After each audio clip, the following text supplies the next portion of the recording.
Hi, we're going to look at using different basic fact reasoning skills for addition, subtraction, multiplication, and division. We'll do just a couple examples to show how they're being used. In this addition equation, we're going to be looking at the doubles plus one strategy. What I mean by that is that we're going to look at the two addends here, and we're going to find the smallest one, this being 2, and we're going to think 2 plus 2 equals 4. 2 plus what gives me the 3, which is 1, which is where I get my doubles plus 1. And in my head, I'm going to be thinking 2 plus 2 equals 4, and 4 plus 1 equals 5. Now, some of my students are a little unsure of when they can use the doubles plus 1, and I always tell them, as long as your addends are neighboring numbers, or you can find them next to each other on the timeline, then you know that you can use your doubles plus 1. Here we go with our last example. My smallest addend, 7 plus 7 equals 14, and one more is going to give me 15. As we move on to subtraction, we're going to be looking at the make 10 strategy. By using the make 10 strategy, we're going to find our biggest number here, which is 13, and we're thinking 13 minus what is going to get me to 10. I know that if I take these 3 ones away, that I'll be at 10. So 13 minus 3 equals 10. Then there's a couple different ways you can solve this next part. You can either think of 7 minus 3 equals what, or 3 plus what gives me 7.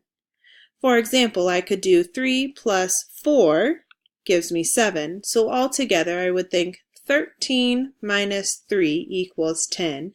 10 minus 4 equals 6. Here's one more. 11 minus 1 equals 10. I could think 9 minus 1 equals 8. So altogether, 11 minus 1 equals 10. 10 minus 8 equals 2. As we get into our times 5 facts, they're hoping that you have already learned your times 10 facts, which we often do learn before our times 5 facts. Our goal is if we can look at our times 10 facts, so 10 times 5 equals 50, we can realize that half of 50 is going to give me my answer for 5 times 5 because half of 10 is our 5. So 10 times 5 equals 50, and half of 50, or 5 times 5, is going to equal 25. Here's one more example. I know that 10 times 4, or 4 groups of 10, equals 40, and now I'm thinking that half of 40 is going to give me my 20. When it comes to using the partitive strategy for division, we're looking at finding how many groups of something it takes to get the answer. So we're going back to our reasoning skills of using multiplication. As I look at 35 divided by 7, I'm thinking how many groups of 7 does it take to get to 35? I know that 7 times 5 equals 35, so 35 divided by 7 is going to equal 5. As I look here, I have 32 divided by 4, or I'm thinking how many groups of 4 does it take to get 32? I know that 8 groups of 4 equals 32. Here's our last one.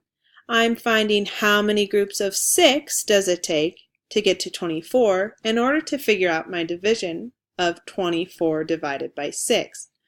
I know that 4 groups of 6 equals 24. These strategies relate back to our class because we've discussed how students must have a good foundation of basic math facts and reasoning skills if we want them to continue to be successful in their math education.